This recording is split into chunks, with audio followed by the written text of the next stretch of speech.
Hi everyone. Today we're going to be building something in SvelteKit, but specifically, I think the main purpose of this is how do we work with Postgres, with a Postgres database in SvelteKit. Now, I've done a few projects with SvelteKit and Postgres directly, so I'll be bringing some of my knowledge to the table here. And I've also, used Postgres a ton, especially in Django and a few other things. And I've used Postgres with Supabase, but we're not going to use like Supabase. We're going to be working directly with an ORM called Drizzle, which gives us just some nice fine-tuned control. And it's going to be cheaper for us to host because we're not going to have like something like a Supabase whole project that has a way more functionality than we ever need for this. Now, the scope of this is we're going to build something kind of like Calendly a little bit, kind of like just like a booking engine. So basically having different time slots that a user can basically book. Now, for the purposes of this, we're not going to make it, you know, this whole user facing sort of thing. Think of this more as like an administrative tool. So, someone on an iPad at an event being able to be like, I'm going to, oh, someone wants this slot. I'm going to pick their slot, take their phone number, that kind of thing. All with the ability to, cancel bookings and update them and all that kind of stuff. So we'll have a lot of CRUD and all those good things. So let's just get into it. I'm excited for this. So yeah, let's get our terminal open here. And I am going to start a new SvelteKit application. So we'll just use npx create, and this will give us all those lovely options that we love. We would like to create it. I'm just going to call this booking engine. Sure. We're going to use just the minimal version of SvelteKit. We're definitely using TypeScript. I would not be happy if we didn't. And in terms of the different packages we need, what I care about, we're going to put prettier on, to get some formatting. We're going to do Tailwind for our styling. We're actually going to be using DaisyUI on top of this just to get the nice components and stuff, because Tailwind's kind of just like the CSS classes and conventions, whereas DaisyUI is built on top of Tailwind and gives you classes like button, for instance. So it's kind of like, it's almost like if Bootstrap, married Tailwind. And then we're going to add Drizzle as well. So I'm just using the space bar here to kind of enable and disable things in case you're following along, and whatnot. Now, few other options if you were building something like this, like that I do use on lots of projects. Paraglide would be a common one I use for translations, but I'm not worrying about internationalization on this.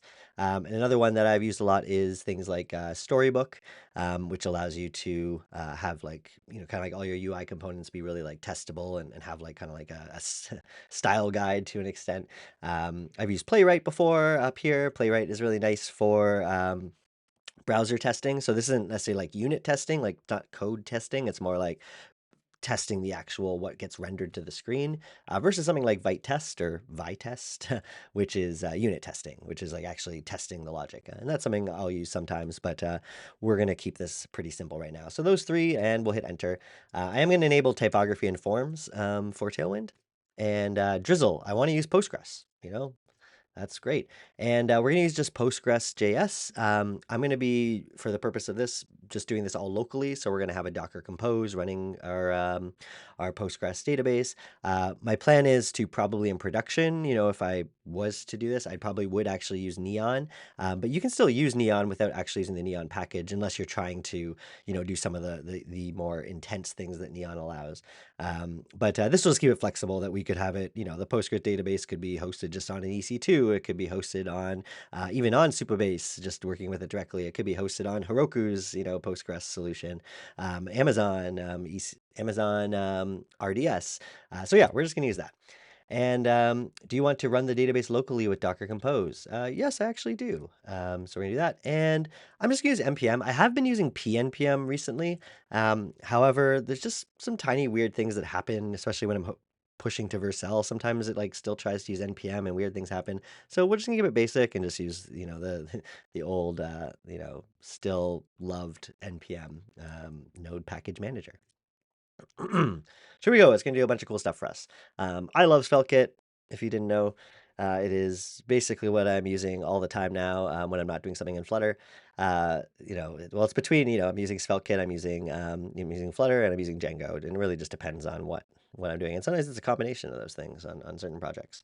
All right, so now we're just going to go into our booking engine. And yeah, let's just follow this little instruction here. You don't have to do this yet, but we will make this a Git repository. We're not going to actually push it anywhere. Let's just open this up in VS Code. Here we are. Make this a bit bigger here, and yes, I trust the authors. I mean, allegedly. And let's see, it did give us a Docker Compose file. Now I'm going to make some updates here. I have some of this sort of pre-planned and whatnot, so I'm trying not to make this video super long, although it will, be pretty long because we're doing a lot of things. So I have some of this stuff already kind of pre-figured out. So I'm going to paste this in rather than, but I'll walk us through it. So basically our Docker Compose essentially is a way that we can run different containers for that our application requires, things like our database and Redis and whatever locally. This isn't meant for, production. It's just meant for like our local environment. And yeah, we're gonna use Postgres. I'm just calling it booking DB. These are the ports that we're gonna use. We're just mapping 5432 to 5432. It's just this the default Postgres. We have a username, a password, and the name of the actual database within the database instance, and where we're gonna put that data. Cool. We're also going to set up something called PG Web, and it's basically like if you've used PHP before, is the best example. It's kind of like something like PHP MyAdmin, basically a way that so we don't have to like use, something like data grip or, another Postgres client to like really just see what's going on with our data. And that's going to run on port 8081, and it's just going to point to the same database here. So yeah, we're going to do that, and let's do our Docker Compose up dash D, which dash D is just going to detach it from the terminal so that we can use this terminal for other things, and it will just run, within Docker. And yeah, we're going to allow this. Okay, cool. And looks, oh, we have an issue here. Let me just go into Docker. I might have too many things running that are conflicting, which seems to be the case. I'm just going to turn off all this stuff. Probably this weird issue where all my all my Docker containers just like to kind of start up on their own now. I'm not sure what's going on, but I'm just going to turn these off, and we will try this again once we know that's good. There we go. Okay, so now we have this, and let's make sure we have our booking DB. Where's the other one though? I don't know. Oh, I guess I didn't actually start. Yeah, there's something weird with this. Okay, well we'll come back. It might be this. Did we make a? Oh yeah, there's just like an error here. This should be the name of the database should be DB, Postgres password. Oh wait, no, the database is just called booking. Um, hmm. Postgres 5432 at DB. Is that the name? I feel like this should be at booking DB. No, it should be this right here. This. Okay, well we're not gonna worry about that right now because as long as we have Postgres running, we are good. All right. What's next on our list? So we're running it. We already have, so if we look at our package.json, and I'm going to make this bigger because I have a big screen. Let's go one more, and let's just make this really readable for everyone. So you'll see we have some dependencies here. We did get Drizzle ORM. That was just part of our startup thing, and we have the Postgres package, which is great. We have a lot of the SvelteKit sort of things that we need. We have DrizzleKit, which actually just allows us to work with Drizzle nicely. And we have some cool scripts here, like running dev, which is going to be like the thing we probably run the most. But there's some things for also like starting our database, and I'm actually going to change this to do -d here. And then we have our DrizzleKit push. That's for like pushing updates and migrating and all that kind of stuff. So we have some nice handy things here that we didn't even have to really think too much about. So let's get going on. I think we'll start with getting our database stuff set up. So we do get some code already generated for us. If we go into source lib server, this exists only because we enabled Drizzle. A normal SvelteKit project won't have this like server folder off the bat. You can of course create it later. But we'll see we have the index.ts here, which is basically what kind of sets up our database client that we're going to use. Now keep in mind, This will always only be running server side. We're not gonna, our client will never talk to the database directly. It's gonna talk through API endpoints that we're gonna be making. And SvelteKit's cool because it's like a front end, it's full stack. It has a front end and a back end, but they're very like intertwined. And sometimes it's confusing, like, because you can reuse a lot of the things. And that's one of the things I love about it. But we also get this schema. And this is like a just default example schema. And we don't really, want this at all. Instead, what we're going to be doing is creating a model for our booking time slot. And let me throw some stuff in here. Again, I sort of have this pre-prepared so that we're not, wasting too much time. But there's some imports we want. So this was, we already had some imports, but we're going to add a few more. We're going to have, so we have our PG table to basically, communicate with a database table. Serial, varchar, timestamp, enums. We're going to be using all that kind of stuff here. And what I want to do is a booking model is going to have different statuses that we want them to be type safe and controlled. So we're going to create something called a status enum, which uses this PG enum here. And it's called status, but it has these potential options, which is like the slot's available, it's been booked, it's already started, it's completed, or it's a no show, like someone just didn't show. I don't have canceled in here because the idea is we're keeping this simple. And if we cancel, basically what's going to happen is the slot's going to go back to available and a lot of the data will get cleared out. And we'll see that in a little bit. Next, we actually have to define our model. So this is the schema for our booking slot, and we're just gonna call it booking slot. But we have we want to use like camel case in our database, or sorry, you want to use snake case in our database, but camel case in our in our TypeScript code, because that's just like the convention of these two different languages and tools. But yeah, we're gonna have an ID, which is our primary key, and that's where serial comes from. Cool.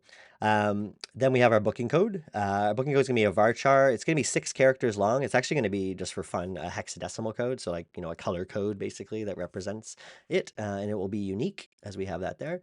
We're going to have a starts and an ends. Not null. Yeah, right. We want those to be not null because we're going to be actually pre-setting and seeding the available slots. We are going to build a tool to allow the admin to add more slots if for some reason something changes, but we're not going to, we're always going to have a start and an end date on it versus, the customer name, customer phone, and status, or sorry, these two right here, are not null, are allowing to be null because there won't, when it's just a slot, it's not going to have a name or a phone number yet.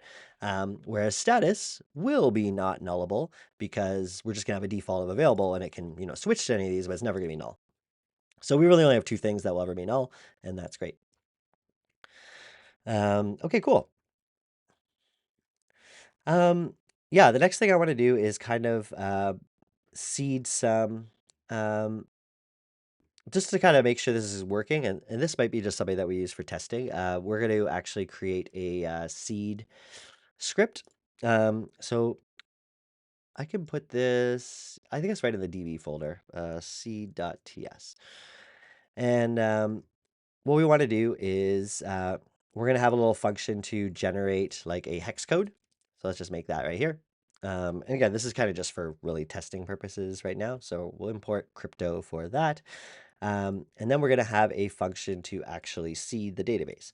And again, this is just so that we can have data in here. And if we, move to a different environment, we can easily like put some test data in because an empty database is boring. So we'll call this seed. It'll be an async function.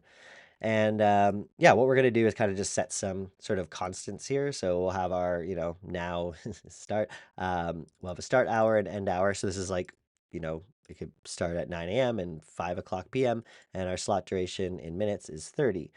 And we're going to make a list called slots. Oops, const slots equal just an empty list. And yeah, I'm going to throw in a little loop here. So we're going to have a loop. Let me just save it so we get the proper indentation here. But basically, we're going to sort of loop through the offsets and stuff. This is going to be like just creating 2 days of things, I believe. And we're going to go through the hours and we're going to go through time. And we're basically going to go and create this. So all we're doing is creating this. We're adding to this array these slots of this like JSON data. So the booking code, we're just going to generate a random code and it's going to start at this start date. It's going to do the end date and we're going to just set the default to it's available. Then when all of this is done, so we're kind of just pre-populating here right now into this array. We're not actually talking to the database yet, but we got to talk to the database. We got to say DB, which we have to import. So I got the auto import there, but we're just importing it from this exact folder in the index.ts. And we're going to do insert.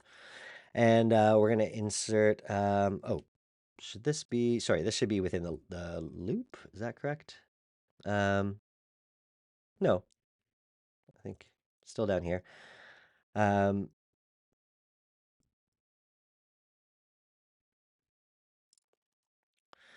And when we insert, we first have to say, using Drizzle, like what the schema we're using. So we're going to use that booking slot schema that we had. And again, this is just this schema right here that we made. So we're saying we're going to insert into the booking slot schema, really into that table, and values. And we can actually just literally pass in this slots as our value. And it should just work, but we are having an error here because we are missing something. Let's see, booking code. Overload. So there's something missing here that it is needing. Um,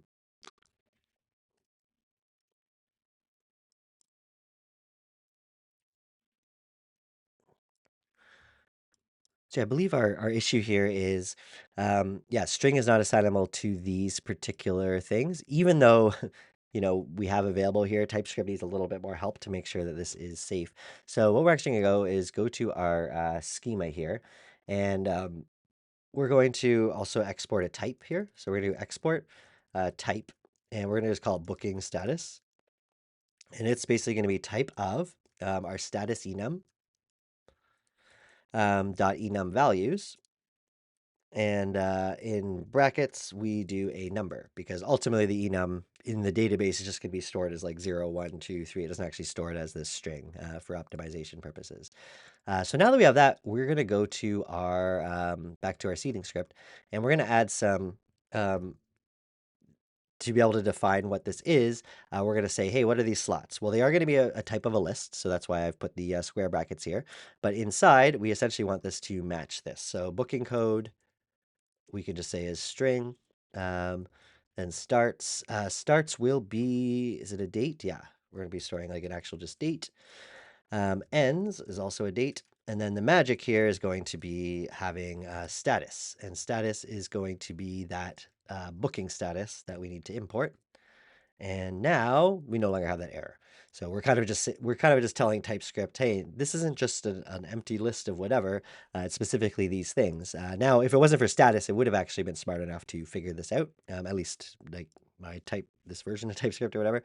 But this just makes it really clear. And then it also means like if we were to change this to avail in here by accident, or whatever, available without the E at the end, we get this error here. It's saying it needs to be one of these. So we're just being type safe. That's what we like to do here. Okay, so we have a seed script now. Now to run the seed script, this is something we're not going to run it through SvelteKit. We're just going to run it, as a node sort of script. But we do need to actually, we've created a function, but we're not actually executing in this file. So let me just recall how to do this.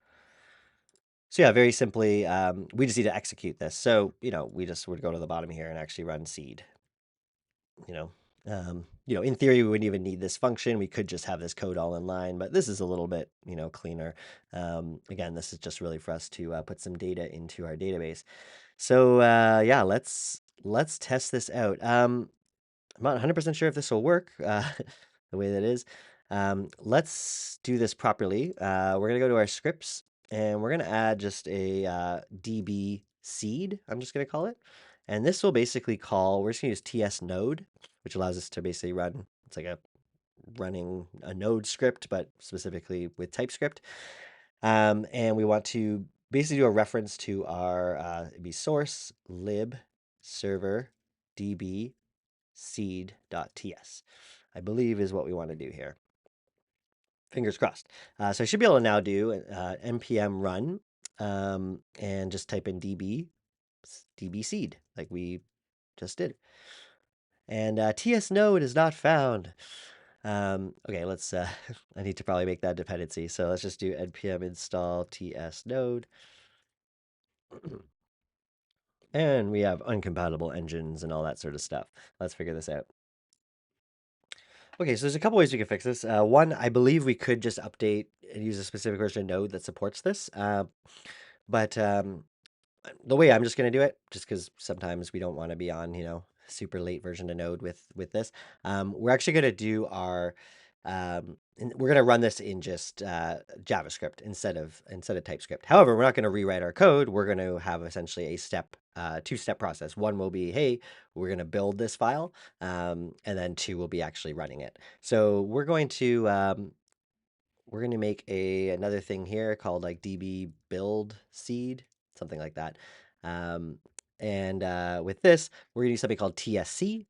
And let's just grab this here. And we're going to replace our input with this right here. So we're going to basically run TSC, which is going to like take our TypeScript and convert it to, a JavaScript code essentially, which is what, TypeScript doesn't ever really execute. It's always just, a thing built on top, a development tool. So we're going to go here in output directory. Yeah, we'll go to the build folder /seed. It'll be a common JS module. Then instead of that, we are going to do node, and then we just want to run our seed/seed.js. I think that's where it will go. But let's do this in two steps. So we're going to run npm run db build seed. So let's see if this actually does what we hope. It looks like it did. So in our build folder, we now have the seed and we have seed.js. And this is, the JavaScript version of, the super optimized and very confusing JavaScript version of our TypeScript, which we're never going to edit. And then we would run this. So let's just try that. npm run db seed. And we have another problem. I think this is just our, okay, it has a JS extension. Contains, should be a CJS extension. What? Maybe we just have to run it like this.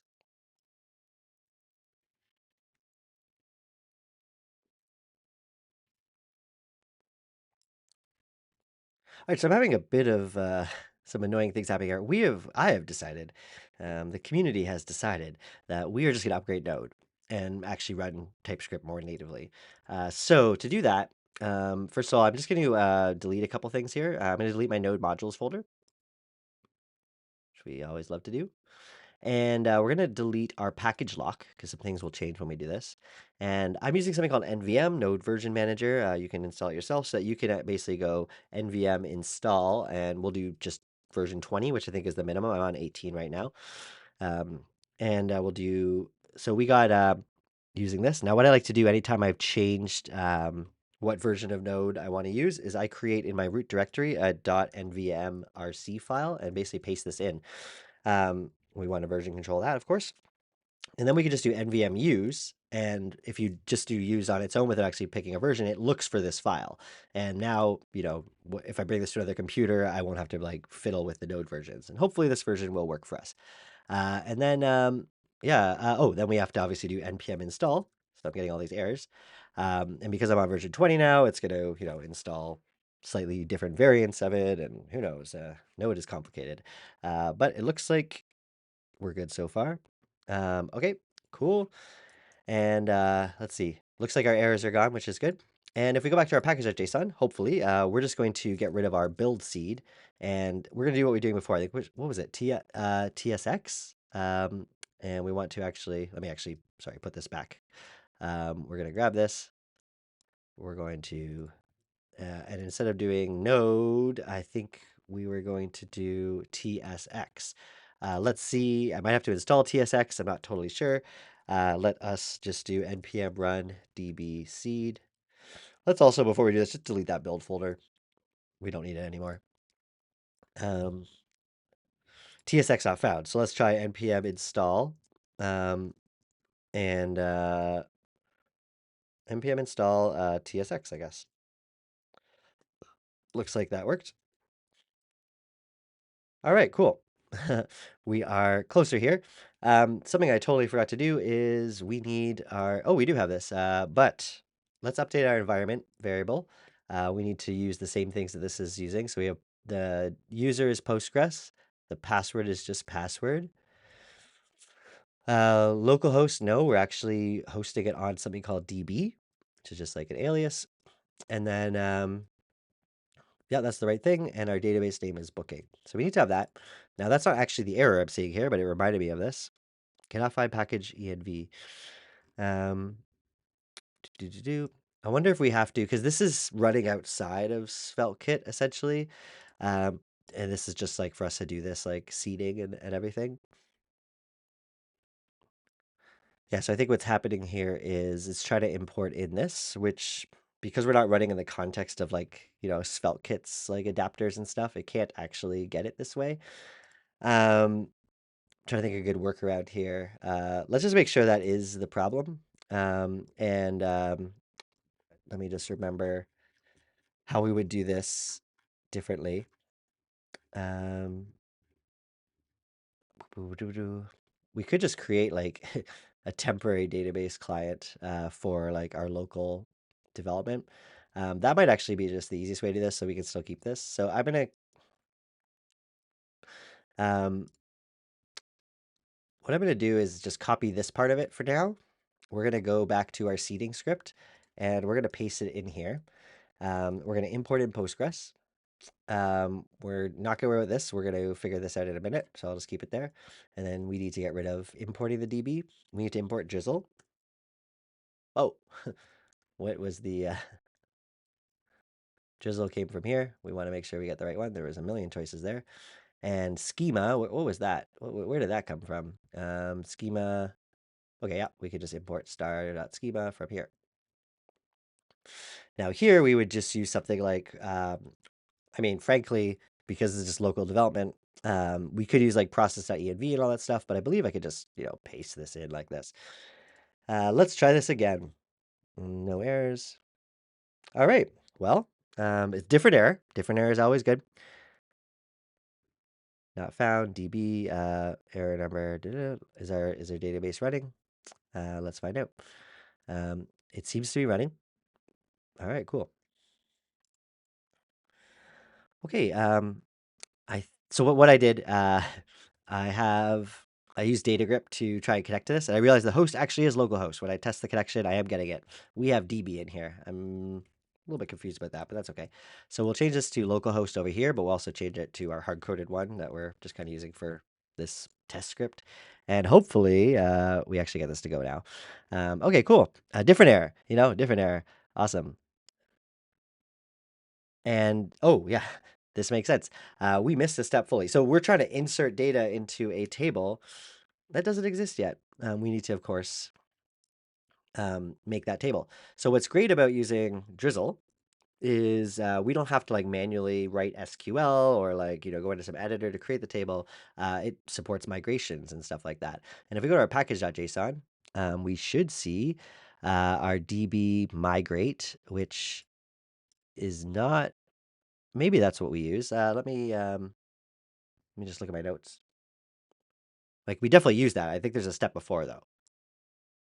So yeah, for this we need to. I'm going to copy the migrate one, and we're going to have one called uh, make migrations. I'm just calling it that because that's what Django uses, and it's DrizzleKit generate is what we want to run here.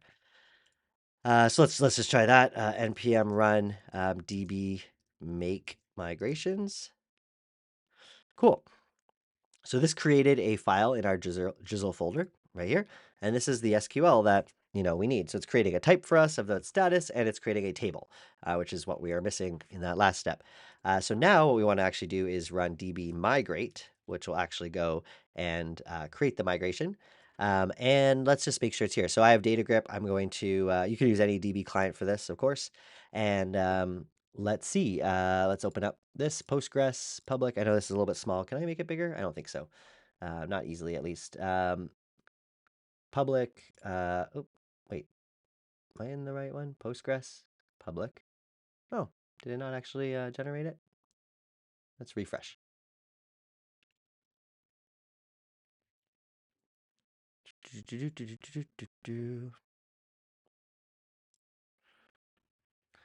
All right, I got to the bottom of it.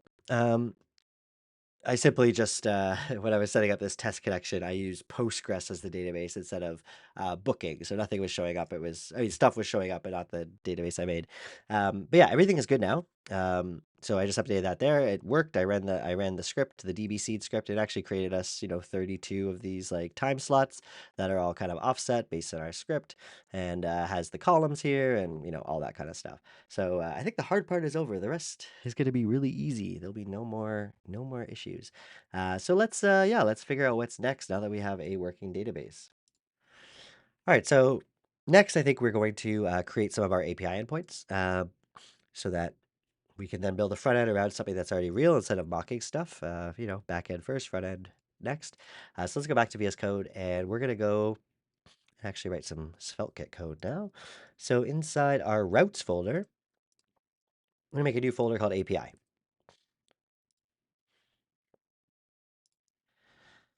And inside here, we're going to create a namespace for everything to do with our time slots, our booking sort of stuff. So I'm just gonna make it called slots because maybe in the future we'll also want like an auth section and all that kind of stuff. So with SvelteKit, even when you're doing an API, because it's within the routes folder, it's all like file-based routing. So essentially it would be, if we're trying to hit a URL in here, it'd be /API/slots, and then we're actually going to have a server.ts folder here. And if I was just to hit /slots, this would be what would be executed. So we're going to create this thing. So the first thing we want, what's cool about this, we're going to make this RESTful. So we're going to use one file to have actually multiple endpoints in it. If the client hits it with a get endpoint, using the get method instead of like post or delete or patch or whatever, we'll be able to, do data, send back the data of the list, for instance, which is pretty common in REST. However, if they hit it with a post method, that's going to be meant for creating a new slot. So we're going to export, and this will be an async function. And we're just going to use get, which is like a magic word, so that SvelteKit can, know, hey, it's a get thing, and we'll do stuff. Cool. So the get endpoint is basically going to get us back the list of all of our things. So really, how do I want to do this? Yeah, I think we can just do it this way. So we'll just make something called slots is going to be equal to await DB, and this we're going to actually import that DB from live server DB, and we're in SvelteKit world now, so we don't have to worry about the whole like env issue and all that kind of stuff. So we're going to select from here, but we want to use the schema of booking slot. Again, this is booking slot schema, and we want to. Why do we have an error here? Argument of this undefined columns. What? Wait, db.select. Oh, sorry. Yeah, select is just like this, and then we have to just say from this table, from this schema. And we're just going to basically JSONify that by using the, not that one, I don't think. Where does this JSON come from? So we want the SvelteKit version of JSON. There we go. And this will function will basically return it properly as JSON, and we're just going to do the slots. So let's test to see if this works. In theory now, if I open up, I'll use Chrome here, and we need to actually start our server. So we're going to do npm run dev, which will just start up our little SvelteKit application, which localhost, we'll just go here, and here we have the default SvelteKit. But in theory, if we go /API/slots, routes API slots, we have not found. What? What did I do wrong here? Routes API slots. Am I running? No, this is right. What did I miss? Trailing slash. This is strange. It's always the dumbest thing. This should not be called server.ts. It's a magic file. So we actually put a plus sign, plus server.ts. And I think now if we go back to Chrome and refresh, now we have it. And we'll just pretty print this and we see all the data coming back. Now, of course, if this is a big real world application, things like pagination and filtering and and all that kind of stuff might be necessary. But for what we're trying to do, we're good with this for right now. So here we have all our data coming back from the database. Great. All right. That's all we really need for that. And let's create one for creating a new time slot. I know we're going to have some prefabbed in here with our seed script, but in the, there might be a need to actually have more. So we get access to the request in here. I mean, we have access to the request in this too, but we don't really need it, so I'm not putting it there. And we're going to get some data back from the client. So we just go await request.json. This will get the JSON data back and convert it into a map or whatever we call it in JavaScript, data any. In our case, it will be a map. And what we want to do is actually create a new booking slot. So we'll just call it result, and we want to go await db, await db dot insert, and we want to use the booking slot schema, and we want to put in some values. All right. So our booking code, we basically want to generate, use that sort of generation that we had. Now, I maybe didn't do this the best way. Let's make a utils file inside our lib, utils.ts, and I'm going to actually move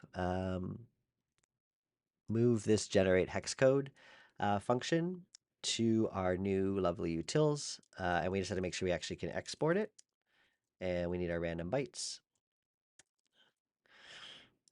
There we go.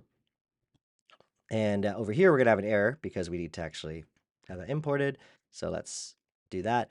Now, I noticed it imported from libutils, and that's going to cause an issue because we don't run this through this. So I think I can just do this by changing it to, because where are we? We're in seed, which is in, we want to go back a directory, utils. There we go. And the reason for that is that whole, like, I'm pretty sure at least that using that sort of like helper that SvelteKit gives you of like pointing just to the lib folder will not work when we're just running this in like vanilla, TypeScript, not actually through like the SvelteKit context. Okay, so now we have that. So our booking code is going to be the generate hex code. What else do we need? We need let's actually just look at this on the side. We need a starts date, which we're going to go and make a new date. And we're going to pass in data.starts because we're going to essentially require our API to send this back. And we can do some validation and stuff in a bit, but let's just get this in. What's the next one? Completes or ends? Yeah. So data.ends. And status, we want to set to available. Now, we might have the same issue here. I think we will. So let's fix that in a bit. But we want to say dot returning, and that will basically mean that it's going to create this record, but it's also going to give us back, the new record, because there's some stuff that's auto-generated, right? Like the ID, for instance, in that, or I guess the booking code we're generating. But this will make sure that we actually get the record back after it's been, put in that. And then we're going to return. We're going to do JSON, and we're going to take result and just the first item of it, because this will actually be a list of things. Even though only one is being created, it still will give us back a list. And this is just nice because we want, when something gets added to a database, we want to give back the actual like real data, including that auto-generated ID to the client in case it wants to like invalidate something or whatever. Okay, cool. So we have that. Oh, we don't have an error here. That's interesting. I thought we'd have that same error we did before, but we don't. Cool. Now, could we make this better though? Could we use no, booking status? Yeah, no, I don't. I think it's fine, but let's make sure, like, if I did like available one, I do get an error. So that's nice. It's still like type safe, string type safe. All right. So now we have the post. I'm not going to test that one because that would require me to create. Do I want to test it? Yeah, we're not gonna worry about it. We'll just hope it works, and we'll test it when we have the UI for it. For our next API endpoint, so right now we are in where routes API slots. So what I want to do is also have a new folder inside here when we want to actually specifically interface with a particular booking. So that could be for getting the detail. It could also be for updating. It could be for deleting. So for this, we're actually going to make a magic folder called ID, but in square brackets. And what that does in SvelteKit generally would be, that's like a placeholder. And so in our case, it'll be like the number 1, 2, 3, whatever the ID in our database is. And inside here, we're going to have another plus server.ts. I won't forget that anymore. Um, and let's just have this on this side because I'm going to grab all these things. We'll probably, be needing most of them. And let's copy this over. However, this will be different. So db.select from the booking slot, that still is true, but we want to we only want one that is the ID that's being passed in. So we can do where, and then we can do an equals. EQ is just something built into Drizzle ORM for doing these sort of filterings. And we want to say booking slot.id. So where the booking slot.id is equal to our params.id. Now we need to get access to that. So similar to where we have request, we also have we can also get something called params from here. And our params will have basically whatever we called this here. So we would use params.id. However, it will be a string. URL routes are always strings, so we can basically do this a couple ways, but the common way is just wrap it in number. You could do like a parse int, all that kind of stuff, but this will just work just as well. And we don't want to return all the slots. This is, let's just call this actually technically it's slots. This will return multiple. I mean, sorry, it won't return multiple because we're saying like, anything that has that ID. And because our ID is unique in a primary key, it will only ever return one, but it's still going to come back in a list because that's just how the ORM works. So what we can do here is actually just kind of like what we did before, slots 0. We just want the first one back. So let's see if that works. So we should be able to go into Chrome and do slots and just look at any of these IDs and do /1. And if we pretty print this again, we get the lovely, just the single one back, not in a list and all that kind of stuff. 2. Why doesn't pretty print stay on? That's annoying. All right, cool. Let's make this bigger. Look at that. Our lovely data is coming back. All right, so that's good for our get. What else do we want to hear? We want the ability to update one. So there already is a booking, but we don't just want to read it. We want to actually make a change to it. So let's just copy this line here. It's going to be kind of similar. We're going to do put. And put is basically just a different method for essentially saying, hey, I want to update something. And we need to get our data back. In this case, we need params, but we also need request because we're going to be getting the param for that URL parameter. But we need the request, which is going to have our data in it. And similar to what we did here in our post, we're going to want to go request.json to get the data. Then, and I'll just paste this one in because it's pretty similar to this. The only difference, it's kind of a combination of this and this, you'll see. So we want to update our booking slot. And we want to set these things, the customer name coming back from data.customer name, the customer phone, and the status we're going to set to booked, but we're going to allow the client to actually like change it to something else, like be able to, update it to something else.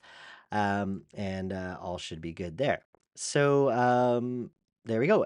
So yeah, we have that. And then we have the where clause, of course. So we're doing the same where here because we only want to update that one particular record. And there's our API endpoint for put. Lastly is our delete endpoint. And this one's very basic. This is basically going to go and get our params. It's going to db delete, where that. It's basically this one, except instead of just like selecting it, we're actually just deleting it. Okay, cool. Now, we're not worrying about permissions, anything like that, because again, this is like right now being built as like an internal tool that only is going to have like, we might add some password protection or something just to like get to the interface, but we're not going to worry about, permissions in the scope of this tutorial. All right, one more API endpoint we need. So this would like delete the slot fully, but I also want a way that we could just clear a slot. So say someone cancels. So inside ID here, we're going to make another new folder called clear. Yeah, and we're going to have a plus server.ts. And what's cool is like this server.ts will still have access to this ID. It's not just like has to be in the folder you're in. So, and you can have multiple, this sort of stuff, which is nice. So for this one, and again, I'm just going to grab the same things that we have here. We apparently didn't use hex code, so let's not bring that over.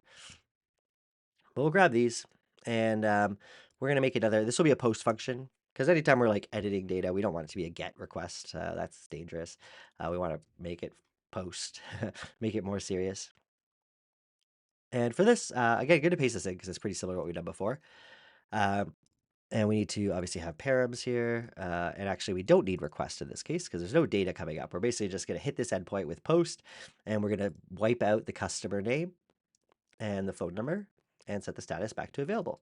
So this is a lot like the update without passing data. It's really, we could just use the update endpoint, but this is kind of just a helper so that in our UI, all we have to do is post to this one thing, and the only dynamic data is within the URL. All right, so yeah, we have our endpoints. I know we haven't tested all of them. We've tested a couple of the get ones. We could test the post ones, and in a perfect world, I probably would like spin up something like Postman or even just add like Swagger or something to try it out. But I think it'll be more fun to build the UI and just hope for the best. Fingers crossed. So in the next video, I think we'll be able to complete this in one more video of about this length. We're gonna actually build all the UI, and yeah, we're using obviously SvelteKit, but we're gonna be using Tailwind and DaisyUI, and it's gonna be super cool and super fun. And I look forward to seeing you there. I hope this has been helpful, and I hope this few stumbles I've had are help show you that that is just kind of the process of software development. I didn't plan out this thing very well. It's kind of based on something similar that I built, but not at all the same. So I'm, obviously like gonna stumble here and there, but that's normal. You should stumble. It's all about the process. It's really like, as we saw earlier, it's all about finding that next error. It's like, yes, there's a new error instead of, it's not always like, yes, we made it work. It's like, yes, we've, had that one step closer to success. And that's how it is to make software, whether you're, vibe coding or not. It's all there.